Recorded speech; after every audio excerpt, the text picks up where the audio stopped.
Hello मेरे मित्रों व मित्रांनो, Radhe Radhe to all of you. तो बेसिकली देखो भाई, आज जो है अपन यहाँ पे जिस चीज को डिस्कस करने वाले हैं उसको बोलते हैं कॉम्बिनेशन ऑफ रेसिस्टेंस। बेसिकली देखो, ऐसा है मुद्दा कि ये जो है ना, टॉपिक बहुत आसान है। टॉपिक जो है लिटरली आसान है अप टू टेंथ, मतलब टेंथ के लेवल पे कॉम्बिनेशन ऑफ रेसिस्टेंस में कोई जान है नहीं। बट स्टिल जब भी कॉम्बिनेशन ऑफ रेसिस्टेंस का नाम सुनता है तो बच्चों की जान निकल जाती है। अब देखो मुद्दा क्या हो जाता है कि जब टीचर क्लास में या फिर कोचिंग में कहीं पढ़ा रहे होते हैं तो बच्चों का ध्यान जो है या तो कैटरीना कैफ पे लगा रहता है या फिर सलमान भाई पे। तो इसी चक्कर में क्या हो जाता है ना, वो ख्वाब देखते रह जाते हैं और ये कॉम्बिनेशन ऑफ रेसिस्टेंस कब खत्म हो जाता है उसको पता भी नहीं चलता है। आज जब मैं बताऊंगा तो जो है अपना ध्यान ना कैटरीना कैफ पे जाना चाहिए और ना ही सल्लू भाई पे। फोकस रहने का एंड चीजों को पॉइंट बाय पॉइंट सीखना है। और अपन जो है ग्राउंड जीरो लेवल से स्टार्ट करेंगे और एडवांस लेवल तक जाएंगे। एडवांस इन द सेंस कि ऐसा कोई भी सवाल इसके बाद तुमसे नहीं होगा कि जो ना बने। मतलब moral of the story is that आज अगर तुम शुरू से लेकर लास्ट तक आज के लेक्चर को अटेंड कर लेते हो तो तुम्हारा टेंथ लेवल का जो भी कॉम्बिनेशन ऑफ रेसिस्टेंस का क्वेश्चन रहेगा सब खत्म हो जाना चाहिए। और अगर ऐसा नहीं हो पा रहा है तो तुम समझ लो कि बेटा तुम जो है ना रास्ते में भटक गए थे, अब पता नहीं किसके कारण। चलिए शुरू करते हैं। एंड हाँ, लेक्चर को शुरू करने से पहले भाई तुम हमको वचन दे दो कि पूरा लेक्चर में तुम कहीं भटकोगे नहीं, तभी मैं तुम्हारा गारंटी लूंगा। ओके, चलिए शुरू करते हैं। देखो भाई, ऐसा है मुद्दा हमारा कि अपने को जो है ये बात पता होना चाहिए कि पैरेलल कॉम्बिनेशन और सीरीज कॉम्बिनेशन होता क्या है। तो हम ना वहां से शुरू करते हैं, ठीक है। अच्छा, एक सवाल दिया हुआ बट फिलहाल उसको जो है थोड़ा देर के लिए इग्नोर करो। देखो, कॉम्बिनेशन जो है दो तरीके का होता है। कॉम्बिनेशन का जो मतलब होता है, जो तात्पर्य होता है मेरी जान, वो ये होता है कि जब हम मल्टीपल रेसिस्टेंस को जो है कनेक्ट करते हैं और कनेक्ट करने के हमारे पास तरीका दो होते हैं। ओके, तरीका नंबर 1 देखो ध्यान से, इसको हम लोग बोलते हैं सीरीज कॉम्बिनेशन। क्या बोलते हैं भैया इसको? इसको अपन बोलते हैं सीरीज कॉम्बिनेशन।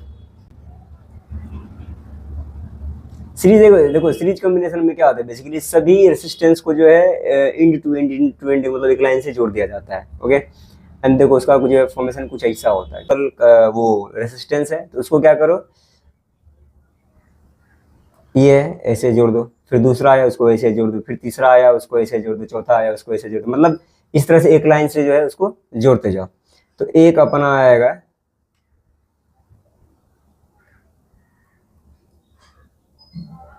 तो ये रहा पॉइंट ए और ये रहा अपना पॉइंट बी। इसमें मान लो हमारे पास मल्टीपल रेसिस्टेंसेस के यहाँ पे है R1, R2, R3 and R4। और हमको जो है अब इस केस में पूछेगा R इक्विवेलेंट, मतलब टोटल का सम। यहाँ पे इक्विवेलेंट रेसिस्टेंस जब यूज होगा वर्ड, उसका मतलब समझ लेना कि इस पूरे सर्किट में जो है ऐड करके कितना हमारा रेसिस्टेंस का वैल्यू आएगा। हालांकि देखो हम सर्किट पूरा नहीं बना रहे, हमारा पूरा फोकस जो है वो सिर्फ रेसिस्टेंस पे है। तो देखो इसमें जो है सीधी बात है, आर इक्विवेलेंट जब अपन निकालेंगे तो वो सीधा हो जाएगा। जितने भी रेसिस्टेंस तुमको दिए हुए ना सबको एकदम एक साथ क्या कर दो, ऐड कर दो, सीधा हो जाएगा इसमें R1 plus R2 plus R3 and plus R4। ठीक है भाई, ये जो हो गया तुम्हारा सीरीज वाला केस हो गया। अब यहाँ पे तुमको मल्टीपल रेसिस्टेंस हो सके, लाइक 5, 6, 7, 8 जितना भी हो जाए, सबके वैल्यू को नॉर्मली ऐड कर देना है। यहाँ पे तुम्हारा कहानी हो जाता है खत्म। फिर अगर हम बात करें पैरेलल का,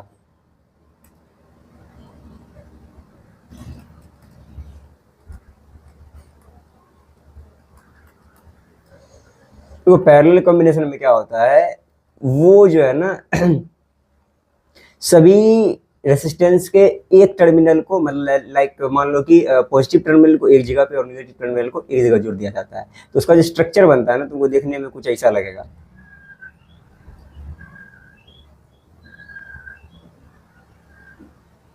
एक रेसिस्टेंस इधर, दूसरा रेसिस्टेंस इधर, डायग्राम थोड़ा सा मैनेज कर लेना, तीसरा रेसिस्टेंस इधर, अरे भाई इधर जाना था, चौथा रेसिस्टेंस मान लो इधर।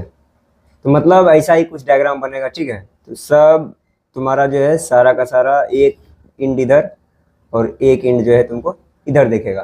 तो यहाँ भी जो है R1 R2 R3 मान लो, अगर तुम R1 R2 R3 and R4। अब देखो मतलब कितना भी रेसिस्टेंस हो सकता है, उसमें कोई लिमिटेशंस नहीं होते हैं। तो अगर हम जो है इसमें R इक्विवेलेंट निकालने की कोशिश करें,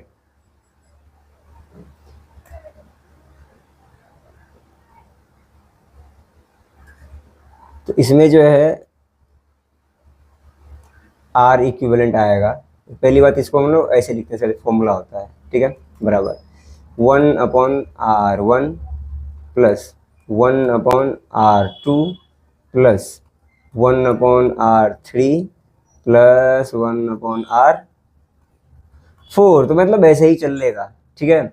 अब जब तुमको जो है सारे रेसिस्टेंस, मतलब ये समझ लो भिन्न का जोड़ घटाव आता होगा, तुमको इसको ऐड कर देना, और जो फाइनल लास्ट में आएगा, लाइक अगर तुम मान लो कि तुमको जो आंसर आता है वो आता है X/R, जो भी आता है हमको नहीं पता है।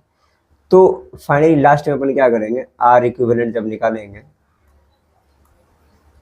तो वो हो जाएगा, देखो ये इस केस में हम पलटे हैं, इसको 1/R था, इसको हम R/1 किए हैं, तो ये लास्ट में इधर ये वाला केस भी क्या हो जाएगा, पलट जाएगा, ये हो जाएगा R/X, ठीक है। तो मतलब ये तुम्हारा जो है कहानी था कॉम्बिनेशन का। सीरीज में रहेगा तो कैसे ऐड करते हैं, पैरेलल में रहेगा तो कैसे ऐड करते हैं, ठीक है। अब फाइनली जो है अपन जो है आते हैं सवाल पे। अब देखो बेसिक सवाल करवा देते हैं एक ठो। देखो ये जो वायर है, इस वायर में तुमको यहाँ से लेकर यहाँ तक में कोई भी रेसिस्टेंस रास्ता में नहीं दिख रहा है। दैट मीन्स कि इसका रेसिस्टेंस जो है ऐसे केसेस में 0 मान लिया जाता है। तो जब ऐसा सिचुएशन आएगा तो देखो सबसे पहले ना अपन नेमिंग कर देंगे। नेमिंग इन द सेंस कि जहाँ जहाँ भी पॉइंट है तो वहाँ जो है अपन नाम लिखेंगे। जैसे कि यहाँ पे देखो, यहाँ पे रखेंगे A, ठीक है। और देखो फिर इस वायर का यहाँ से लेके यहाँ तक, यहाँ से यहाँ जाओ, तो भाई सेमी वायर है, दैट मीन्स कि इसका पोटेंशियल डिफरेंस तो अलग होगा नहीं, सेम ही होगा। दैट मीन्स इसीलिए कि ये इसका नाम हम चेंज नहीं करेंगे, इस वाले उस पॉइंट का भी नाम क्या हो जाएगा, A हो जाएगा। एंड फिर देखो तुम ये सेकेंड वायर, ये यहाँ से शुरू हुआ, यहाँ जा रहा है, यहाँ जा रहा है, इधर से होते हुए ये जो है यहाँ तक आता है। तो इसका मतलब हुआ कि अगर इसका नाम हम B रखते हैं तो यहाँ से लेके यहाँ तक में कोई रेसिस्टेंस है नहीं, तो इसका भी नाम B रखेंगे, ठीक है। अब टोटल कितने पॉइंट्स हैं हमारे, तो इस केस में जो टोटल हमारे पॉइंट्स होते हैं 2। तो क्या करेंगे अपन, यहाँ पे एक पॉइंट का नाम रख देंगे इधर A, और दूसरा पॉइंट का नाम हम रख देंगे इधर B। अब ध्यान से सुनना, तो तुम इधर देखो ध्यान से, तो यहाँ A और B के बीच में एक रेसिस्टेंस है जिसका वैल्यू है R, तो बना दो।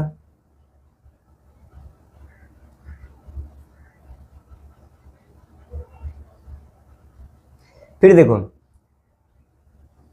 ये वाला रेसिस्टेंस भी तो A B के बीच में ही है ना, ये भी इधर ही बनेगा। फिर देखो तुम ध्यान से कि ये वाला जो रेसिस्टेंस है, ये रेसिस्टेंस भी जो है A और B के बीच में ही है, तो ये भी जो है इधर ही आएगा। अब तुम अगर ध्यान से देखो भाई, तो इसका जो है कॉम्बिनेशन तुमको पैरेलल आराम से दिख रहा होगा, और जब ये पैरेलल दिख रहा है तो R इक्विवेलेंट तुम आराम से निकाल सकते हो। तो 1/R इक्विवेलेंट बराबर क्या हो जाएगा, 1/R1, मतलब क्या हुआ भाई, 3 को है, तो सीधा कहानी खत्म अपन करेंगे यहाँ से। तो ये हो जाएगा तुमको 3/R, और फाइनली जब R इक्विवेलेंट लिखेंगे तो ये हो जाएगा क्या, R/3, ठीक है। ऐसे में कंफ्यूजन नहीं होना चाहिए। चलो नेक्स्ट सवाल देखते हैं, ओके।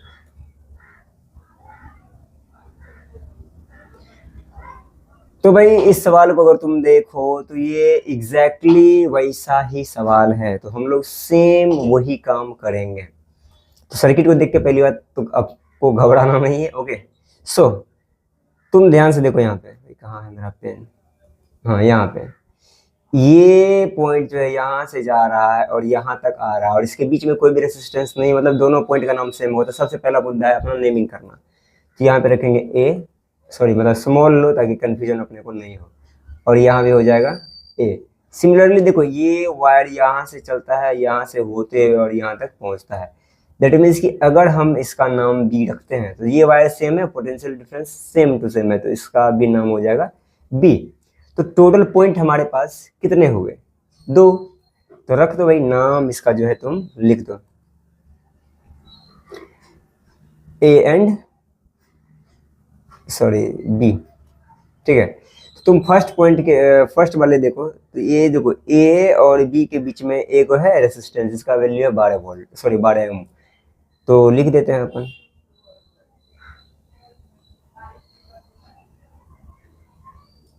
ये हो गया तुमको 12 ओम का। फिर देखो तुम यहाँ पे ध्यान से देखो, ए और बी के बीच में फिर है एक ये 12 वोल्ट का, तो ये भी इधर आएगा, इसका वैल्यू रह गया तुमको 12 ओम। एंड देन फिर तुम देख लो ये ए और बी के बीच में एक और रेजिस्टेंस है 12 वोल्ट, सॉरी 12 ओम का, तो इधर भी आ जाएगा तुमको, खत्म। ये हो गया तुमको 12 ओम का। अब देखो भाई इसको हम सॉल्व नहीं करेंगे, तुम सर्किट समझ गए, अब तुम इसको आसानी से डील कर सकते हो, ठीक है। फिर भी हम आंसर तुमको बता दे रहे हैं सीधा। अगर हम 1/r इक्विवेलेंट पैरेलल में, तो ये मुद्दा आएगा 1/12, और कितना पीस है सेम सेम है तो 3 पीस है, तो ये कट गया 4 टाइम्स में। इसका जो फाइनली आर इक्विवेलेंट आ जाएगा तुमको, वो आ जाएगा 4 ओम, ठीक। चलो अगला सवाल देखते हैं। देखो मुद्दा अपना यही है, तुमको जो है नेमिंग आना चाहिए और पोटेंशियल डिफरेंस कॉन्सेप्ट पता है, इसको तुम अच्छे से पकड़ लो। ओके, एंड देन जो है ना ऐसे ऐसे रेसिस्टेंस तुम अच्छे से सॉल्व करो, ऐसे ऐसे सर्किट तुम्हारे लिए मसला हलवा है, मैगी बनाने से भी आसान हो जाएगा। नेक्स्ट क्वेश्चन चलिए देखते हैं आपके कंप्यूटर स्क्रीन पे क्या आता है भाई।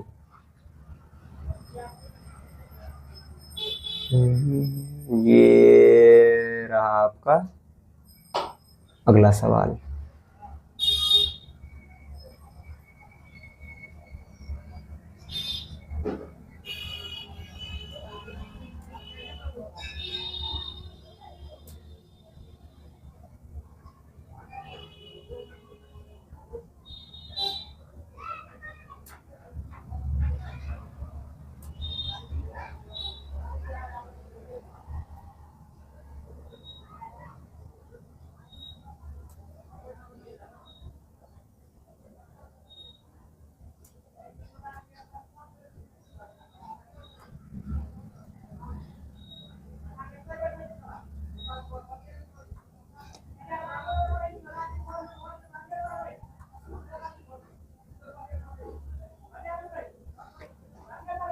तो भाई अगला सवाल अगर तुम देखो, ये लग रहा है वही सवाल उठ के तो नहीं आ गया। नहीं नहीं नहीं नहीं, इसमें जो है फर्क है, थोड़ा सा फर्क है भाई इस सवाल में, तो देखते हैं हम।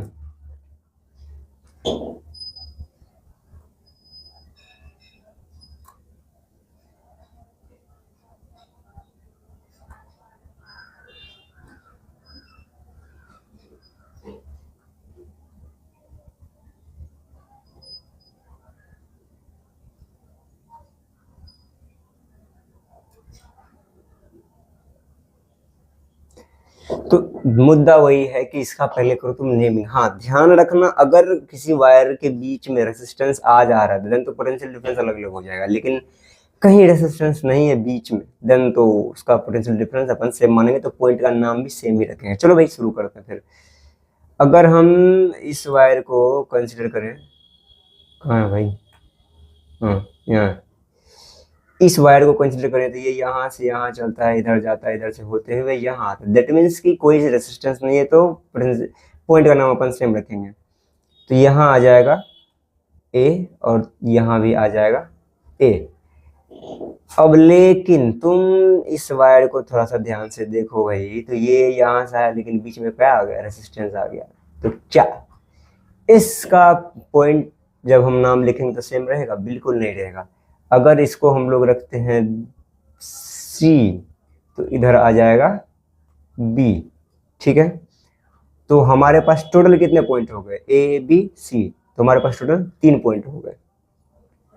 तो इसको तुम किसी अपने कॉमन सेंस के हिसाब से किसी तरह से अरेंज कर सकते हो। तो ए बी, ठीक है, सी तुम नीचे में रख सकते हो। ध्यान रखना कि हॉरिजॉन्टल मतलब सॉरी वर्टिकल ऐसे वाले अलाइनमेंट में ना दो से ज्यादा रेसिस्टेंस नहीं रखने का है। तो चलो हमारे पास जो है इधर आ जाते हैं सी। अब देखो अरेंज कैसे करना है, ए और बी के बीच में देखो तो ये सॉरी इधर तो कोई रेसिस्टेंस ही नहीं है। हाँ इधर देखो, ए और बी के बीच में एक रेसिस्टेंस है, दिख रहा है, ये रहा ए और ये रहा बी, तो यहाँ पे आर है। तो ए और बी के बीच में एक आर रख दो, ठीक। फिर देखो तुम नेक्स्ट वाला केस, फिर यहाँ देखो तुम बी और ए के बीच में एक और रेसिस्टेंस है, तो भाई इधर एक और रेसिस्टेंस आएगा।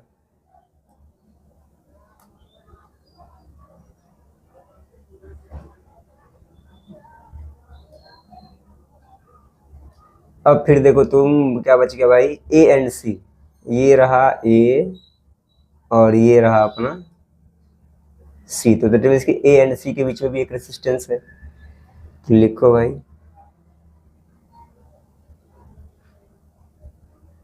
ए एंड सी के बीच में रेसिस्टेंस है। फिर देखो यहाँ से सी वाला पॉइंट ये रहा, दिख रहा है तुमको, ये रहा सी और ये चल के आया बी, मतलब सी एंड बी के बीच में भी जो है एक रेसिस्टेंस है। तो सी और बी को कनेक्ट करो भाई, सबका वैल्यू क्या है, आर। तो भाई देखो अब तुमको इतना तक डायग्राम बना के दे दिया है, उसके बाद तुम सॉल्व करते रहना, ठीक है। चलिए मूव करते हैं। मतलब देखो मुद्दा ये है नहीं, ऐसे क्वेश्चंस में मेन मुद्दा ये होता है कि तुम डायग्राम अच्छे से बना लो, देन सॉल्व हो जाएगा क्वेश्चन। अगले क्वेश्चन की ओर मूव करते हैं भाई। इस वाले अभी तुमको जो दिख रहा है इसमें से बताओ किसको सॉल्व किया जाए। तो जो है हम लोग 1 से शुरू करते हैं, ठीक है। इस वाले से शुरू करेंगे यहाँ से। तो बनाते हैं भाई इसका कुछ डायग्राम, कोशिश।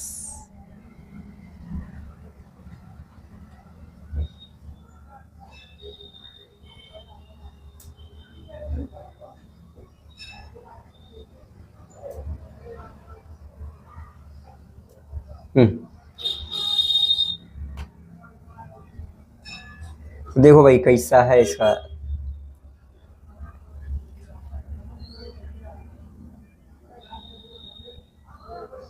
देखो हम वो पहले ही बता देते हैं। इसमें जो है ये बीच वाला जो कॉन्सेप्ट है ये व्हीटस्टोन ब्रिज पे काम करता है, जो कि अपने सिलेबस में नहीं है, ठीक है। इसमें होगा क्या, ये जो 4 ओम तुमको बीच में दिख रहा है ये हट जाएगा, इससे करंट पास नहीं होगा। एंड ये दोनों आ गया तुमको सीरीज में, एंड देन फिर ये दोनों आ गया तुमको सीरीज में। तो ये इधर 4 ये इधर 4, तो ये 1/4 प्लस 1/4 जो भी आएगा वो उस हिसाब से डील होगा, ठीक है। तो वो अपने सिलेबस में नहीं, फिलहाल तो इग्नोर करते हैं अपन। हाँ अच्छा इसको भी देखना है क्या, अच्छा हाँ देख लेते हैं। तो देखो तुम ध्यान से, ये और ये तीनों जो है किस चीज में, सीरीज में है। तो अपन लिखेंगे क्या, देखो डायग्राम जो बनेगा इसका,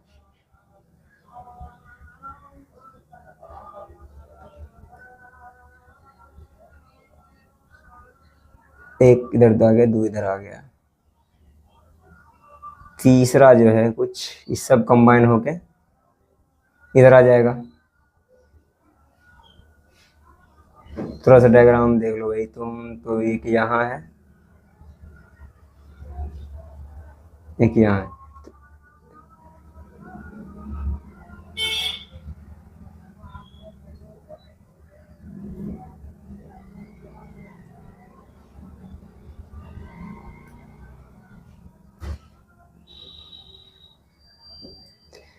तो मतलब भाई ये तीनों जो आ गया वो सीरीज में आ गया। तो देखो इसका डायग्राम, फिर नेक्स्ट डायग्राम बनाना इंपॉर्टेंट है। तो कुछ ऐसा दिखेगा ये, इस तीनों को ले आओ एक साथ। ये कितना ओम का हो गया भाई, ये हो जाएगा 6 ओम का। एंड अब इस लाइन में देखो टोटल कितने रेसिस्टेंस बचे हैं, 1 और 2। तो एक को कहीं यहाँ डाल दो और दूसरा को कहीं यहाँ डाल दो। फिर जो है तीसरा, मतलब इस लाइन में भी देखो कितने बचे हैं, 2 रेसिस्टेंस इधर भी है। तो एक को जो है एकदम इसी के सामने रखो। एंड फिर अरे यार दूसरा भी जो है ये इधर आएगा। एंड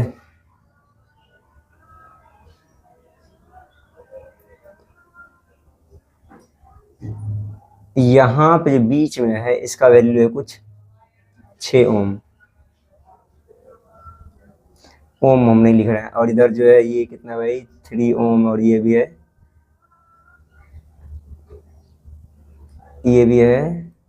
3 ओम, 3 ओम एंड 3 ओम।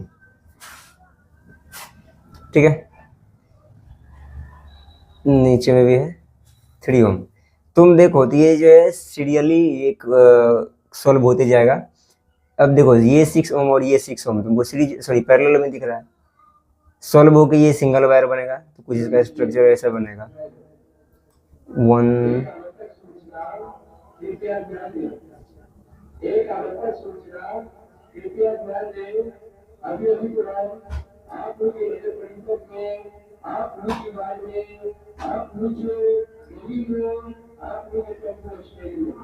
स्वच्छ भारत मिशन अभियान के अंतर्गत ईद और सेकिंग के माध्यम से एक सुंदर सा निरंतर नाटक का आयोजन किया गया।